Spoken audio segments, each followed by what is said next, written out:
In today's news, 2 additional COVID cases recorded in the BVI with many recoveries. HireBVI presents a back-to-school distribution drive this Saturday. And Ministry of Transportation, Works and Utility makes strides in settling outstanding bills. All this and more when 284 News returns. Is business slow? Cash flow down? Hosting an upcoming event? We can help. Advertise with 284 Media and take your business or event to the next level by enhancing your present marketing and messaging strategies. Allow our team of experts to create a personalized ad that sets your business apart from all the rest. This could be your business or event. So, what are you waiting for? Contact our marketing team at 284media@cctbvi.com. Advertising with us works. Welcome everybody. Today is Wednesday, September 23rd, 2020, right here in the beautiful British Virgin Islands. I am Kyla Kenesha Forbes. And I'm Ron Grant. It's always a pleasure. We know it's rainy outside, lots of thundering and lightning and lots of rain, but we're thankful for the showers of blessings here in the BVI. And of course, we're bringing to you the latest happenings. Before we get into the newscast, Kyla, just touching on some recent happenings within our news summary. Of course, 2 additional COVID cases within the BVI with a lot of recoveries, which we are thankful for. We're going to get into that later on. Premier Foy calls for a better retirement plan, which is very interesting for our legislators. Most definitely. And also coming out of the House of Assembly, in our communications ministry, we see where they're trying to tackle a $2 million debt in, outstanding invoices. And we have some more information about that. This is a big story, Ron, because that is a lot of money. Yeah, it's a lot. And we're interested to see exactly what's taking place within these different ministries that would cause that. Additionally, the Dr. G. Orlando Smith Hospital here in the BVI has received accreditation. Most definitely. And also we see where the premier has called out the banks locally, and he's basically saying that the banks can do more to basically stimulate the economy, do more for their customers. He's saying, hey, if you have to go to your head offices, because some of the banks' head offices are in other jurisdictions, but try to get the deals and the promotions that they have in other jurisdictions for the BVI. So that is a bold move that the premier have called out the banks, and he's also telling the customers to hold your banks accountable to give you good rates and stuff like that. So yeah.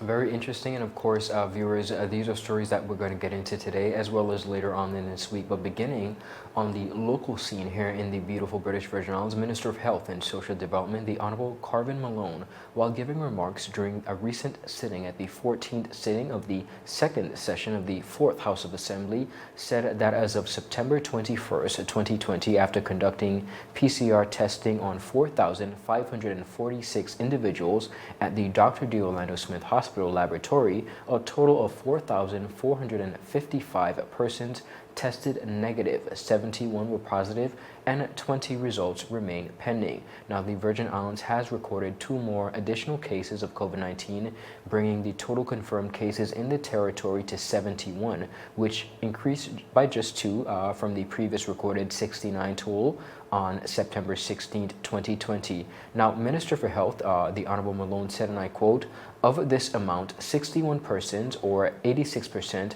have now recorded 1% or one person or 1% has died, and 9 cases or 13% remain active." While some residents continue to call for specifics on COVID-19 related cases, no data was provided on the source of the new cases, age, or demographics.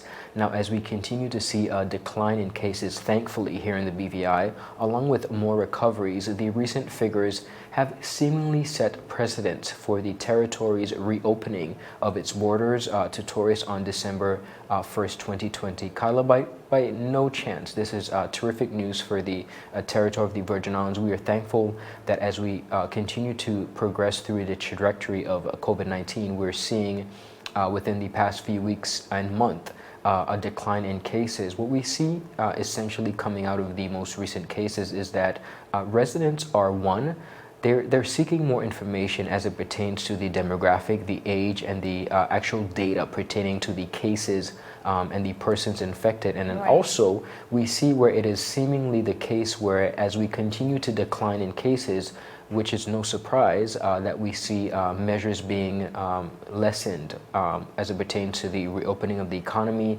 and the border. Many residents have spoken up against questions, is it a case where every time we have a case or we have a spike, is there going to be a shutdown? But we see essentially now where because of the decline, and I think it's no secret that because of the decline, we're seeing where measures are being lightened, but we kind of seem to wonder if this will be the norm as it pertains to basing the territory and the economy and the reopening of borders based on how many cases there is. And also, many persons say residents have no right to know who these persons are, or their age or demographic, while others disagree. Most definitely. Ron, as you said, this is really good news. And of course, we're in the COVID-19 era. And yes, we would like to be no COVID-19 or COVID-19 free, but we have to learn to live with COVID-19. And I think we should definitely count this as a win, because as we see our cases decreasing, that is a great sign. And as we see our recovery rate being absolutely amazing, 86% is an amazing rate, Ron. So we definitely want to encourage persons to continue to practice social distancing and putting these, implementing these processes as well, because we do need to move forward. We spoke a lot yesterday about the reopening of the borders, and we're definitely looking forward to that. So yeah. One of the important things to look at for our viewers especially is not because the cases are low right now means that will always be the case. One of the things that we've continued to hear is that COVID-19 is a fluid situation, and that has proven to be actual facts. In the final analysis, 1 minute it's low, 1 minute it's high, and it continues to fluctuate up and down. So we don't want to be so fixated, and I don't think that as a territory and as a country, when it comes to our livelihood and our economic standpoint, we should be so fixated on how many cases we have at a particular time, because that obviously continues to change. And I think what we should be focused on, Ron, is basically living a healthy life, seeing as much as possible how we can boost our immune systems, because we see amazing recovery rates, and we want to make sure that persons, yes, we are practicing social distancing and sanitizing processes, but we also want to make sure that persons' immune systems are strong, because unfortunately COVID-19 is here. Yes. As we move on, Honorable Kai Reimer, Minister for Transportation Works and Utilities, has updated the House of Assembly just yesterday on the strides the ministry has made in processing outstanding invoices. Ron, we spoke about this a few weeks ago, where Honorable Reimer was basically speaking about invoices that dated back many years, and it was reported that the ministry has processed a total in the amount of $645,173.38 of outstanding invoices for services rendered more than 10 years ago. Wow. So Ron, this is over a decade now. Honorable Reimer broke down the numbers and list the balances which was included in this settlement. Let's take a look. These balances include settlements of the invoices from multiple vendors for the following products or services: the supply of concrete in the amount of $254,062, the supply of construction material in the amount of $27,436.38, hiring of heavy equipment in the amount of $132,350, badge services for transportation of equipment and materials to the sister island in the amount of $19,600, and the amount of $133,725 for various other services that have been rendered to the government of the Virgin Islands. So Ron, we see there where Honorable Reiner basically broke down the over $800,000, what those different numbers went to different vendors and what they were for. But viewers, Honorable Kai Reimer went on to add that there is an invoice for an old water purchase agreement that dates back to 2010. The pending outstanding statement to this vendor amounts to $815,746.90.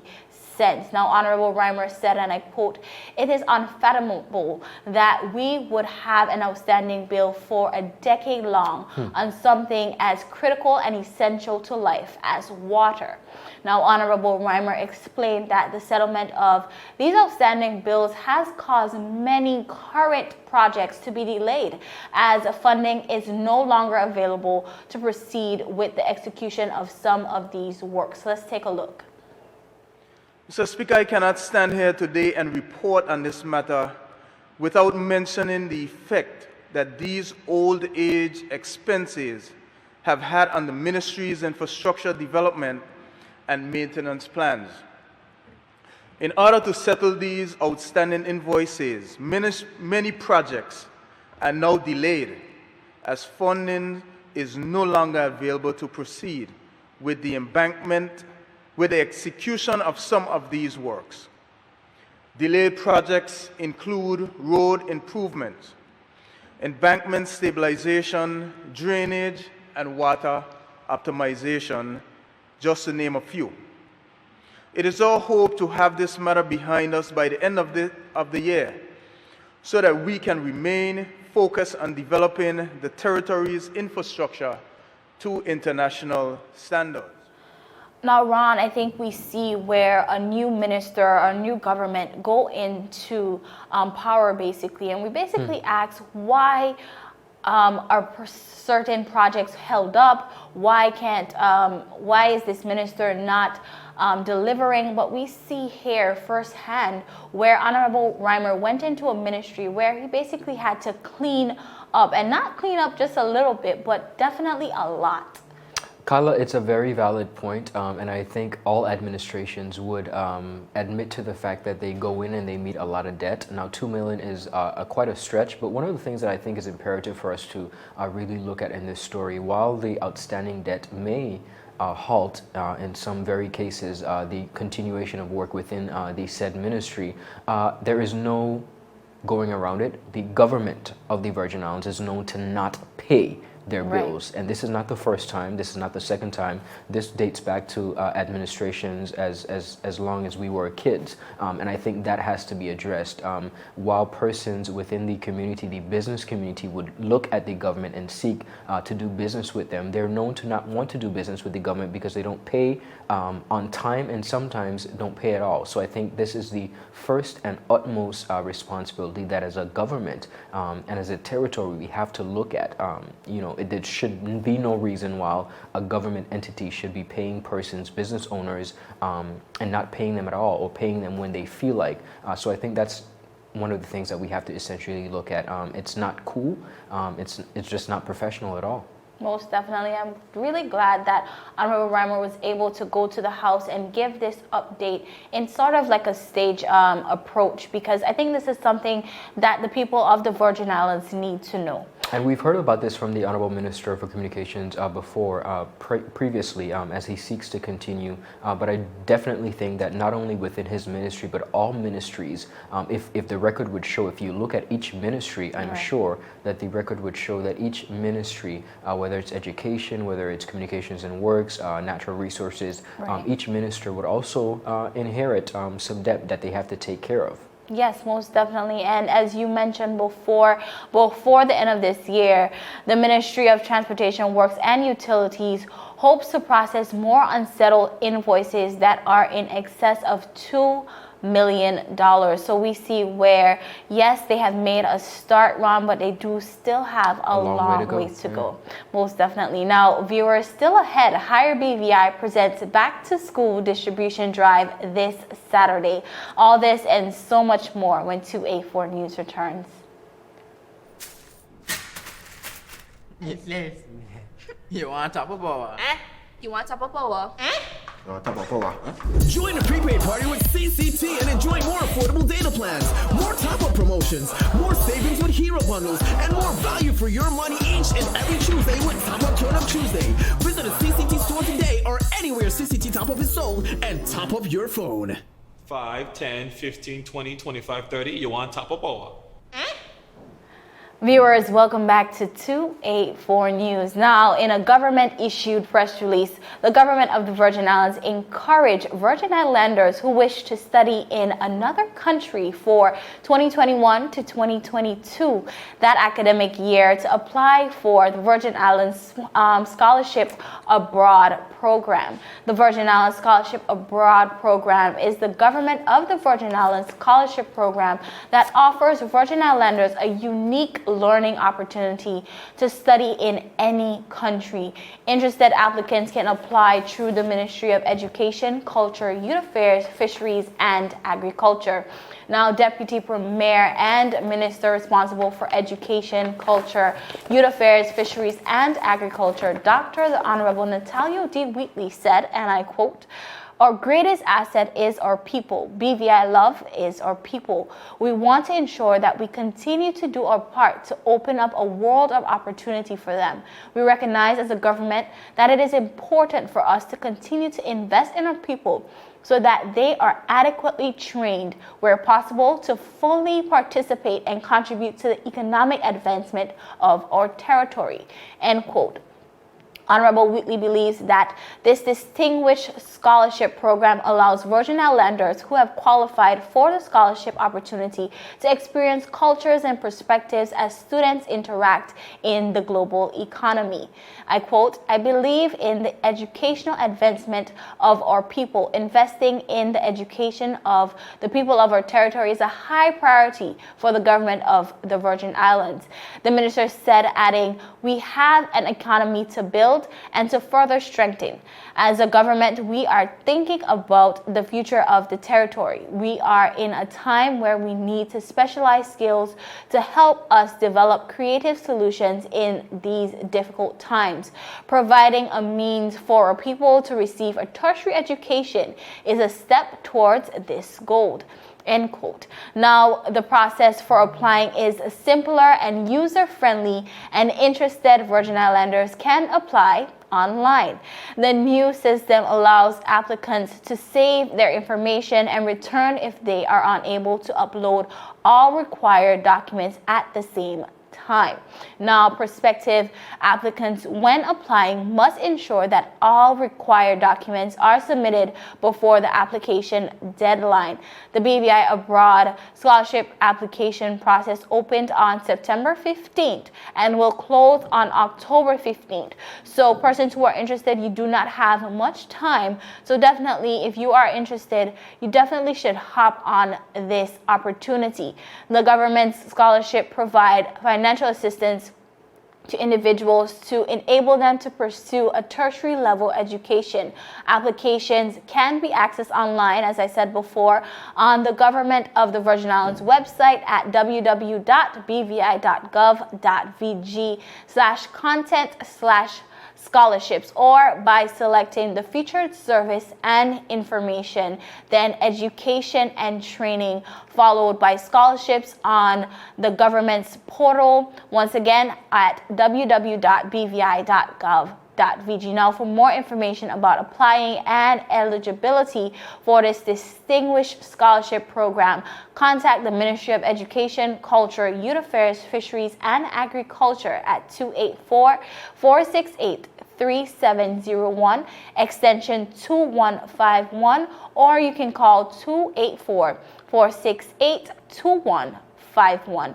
Now, Ron, many persons have passed through this program and has been blessed to be able to get a tertiary education out of this. It's definitely an amazing opportunity. I'm really glad to see the government of the Virgin Islands starting back after Hurricanes Irma and Maria. That was a bit of a setback, but definitely this is one of the programs that have really invested in our human resources here in the BVI.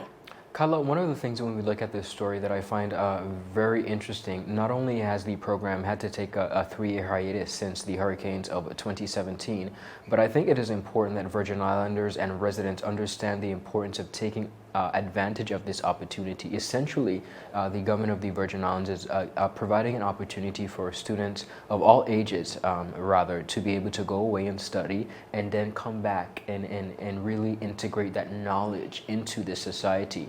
One of the things that I would really love to see the government do in this application process, which I'm sure they have considered, is to essentially broaden the topics for which students can study. For far too long, and I'm not being biased in any way or pushing towards a different career, but to be honest, in the years gone by, we've seen where special accommodations have been made to certain careers. What I would like us to see is for us to really broaden that spectrum. And we talk about agriculture, we talk about the arts, we talk about farming, we talk about building our medical facilities. I think it's essential that we put that attention into making sure that some of the scholarships are different careers, because we get so stuck sometimes into the stereotypical careers that we think. But essentially, when we look at the needs of the territory, if we're to look at them closely, it would really just span a variety of different careers, which I think a lot of persons, just this year, we graduated some 300 students from the Elmore Stout High School. These students, I know, essentially would love to be able to have experience and exposure and training in a variety of different fields, not just the typical law and order fields that we're so accustomed to. Most definitely, Ron, I definitely want to echo those sentiments because I do feel highly about it. Yes, it is one thing to start back this program, and definitely kudos, but I think this program comes with a lot of planning. And when I say planning, I mean for our territory. Where do we see our territory in the next 5 to 10 years? Not careers that we need right now, because as you said, we give a lot of attention to maybe the white collar jobs, accountants, lawyers, doctors, lawyers, but so much can be done. And then when we see in the next 10 years, we're saying, hey, we don't have someone who specializes in this, so we have to bring in that human resources. But we don't remember when that student actually applied to study that, but we didn't see it necessary back 10 years ago. So I think this really takes for planning in the future, and we definitely want to encourage the Ministry of Education to keep pushing along with this initiative. Absolutely, Carla. Now, continuing on the local scene as it pertains to education, HireBVI presents back to school distribution drive. Of course, due to the recent imposition of the curfew order, HireBVI has had to postpone its annual back to school distribution drive, but that will be happening this Saturday, September 26, 1 p.m. to 3 p.m. at the Arthur Scatliff Primary School grounds, Tortola, BVI. Now, HireBVI will be distributing hundreds of bags filled with school supplies, of course, considering the impacts that COVID-19 has essentially had on the territory thus far. This year's event will be hosted differently, recognizing all necessary safety and sanitary protocols. Participants that are interested in receiving school supplies were required to register their interest at the HireBVI office, the Tortola Pear Park office, from August 10th 9 a.m. to 1 p.m. while supplies last. Now, there are only a few registration spots left. I believe that distribution and that deadline for registrants has closed as of today, so persons can no longer register, but distribution will take place on September 26th in the form of a drive-through on the Arthur Scatliff Primary School grounds, which will commence promptly at 1 p.m. Now, only registered participants will receive school supplies. So again, if you were not able to register prior to today, you will not be able to benefit from that. Registration was free. The back-to-school drive under the theme "The Future Is Now" will feature guest appearances by elementary-age entrepreneurs, kidpreneurs. Participants are encouraged to support these budding kidpreneurs by purchasing their products, of course. Rakima Turnbull, the managing director, noted that "We are elated," she said, and I quote, "We are elated to finally be able to distribute the school supplies." The distribution to the school supplies was postponed due to the imposition of the curfew orders. Schools are now in full swing, and we are just in time to distribute these school supplies to the students. We also would like to give recognition to our sponsors, namely Island Services, Let's Fuse VI, National Bank of the Virgin Islands, and Airpost. Now, for more information about the Back to School drive under the theme "The Future is Now," you can call 442 HireBVI, which is 442-4473, or email them at info@hirebvi.com, or visit, of course, their website at www.hirebvi.com. Now, Kyla, as the managing director said, Ms. Rakima Turnbull, this is a perfect time. Students are now back to school. Despite it being postponed, we see where the timing is actually perfect because they're now back to school and they essentially need these items. So we wish the team at HireBVI the very best. And like we said in our previous newscast, we want to wish all students returning for the 2020-21 students, teachers, faculty, and staff a safe and enjoyable semester. Those who are online and those who are transitioning and preparing, schools who are transitioning and preparing for in-class sessions. Ron, just yesterday we highlighted nonprofits that basically were giving their time and resources to students. And here, once again, we're highlighting another organization that is taking their time out to make sure that our students are equipped for this, this upcoming term. And we definitely love to see it. And corporate partnership is one that we cannot, we could just not do it without that corporate responsibility, and ever so often corporations coming in and just lending a helping hand. It's just inevitable that we raise a village without that support. Most definitely. Now, still ahead, we look at some very daunting crimes in the BVI as, of course, the economic times continue to rise. These are just not robberies. These are some daring events that are taking place not only on the main island of Tortola, but also on our sister island of Virgin Gorda. We're going to talk about those details and so much more after a word from our sponsors. You're watching 284 News. Brilliant Hands and Minds Tutoring Services, one-on-one tutorials in math and English, intense homework assistance, academic enrichment, school projects, effective communication and public speaking development, sign language for adults and children on Saturdays only. Registered with the Virgin Islands High School Certificate Program, Brilliant Hands and Minds can help you too. Offering intense curriculum-based training to help you or your loved ones get their high school diploma. It's time to make your family's education a #1 priority.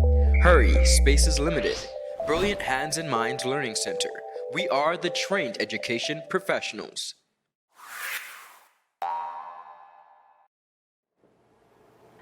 Viewers, welcome back to 284 News. Now, before we close out this newscast, over the weekend, some alarming events did happen right here in our beautiful British Virgin Islands. On Friday, September 18, 2020, during the afternoon hours, armed men entered the home of a Virgin Gorda resident. The assailants strap-tied the victim and his family, demanded money and valuables. The masked men later fled the scene before the arrival of the officers and leaving the family unharmed, thankfully. Now, this was confirmed by the Royal Virgin Islands Police Force in a press release Friday evening.